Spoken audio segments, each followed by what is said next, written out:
How to add an app back to your home screen on iPhone. Hey everyone, welcome back to our channel. In this video we're going to learn how we can add an app back to your home screen on iPhone, so make sure to watch the video till the end.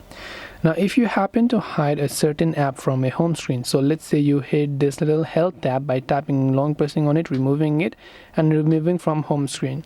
Now the way that you can access them is by using your app library, but let's say you want it back. Then what you want to do is go to your app library, search for that app, then you can simply drag it holding on it and drag it back just like this, and it will get added there. So it's as simple as that. Come here and then simply search for the app and then make sure to drag it just like this, and then you will be able to find them. So this way you should be able to go ahead and then basically hide applications and bring them back to your home screen. Hope this video was helpful. If you have got any more questions, queries or doubts, feel free to also leave them down below. Thank you for watching till the very end, and see you soon in the next video.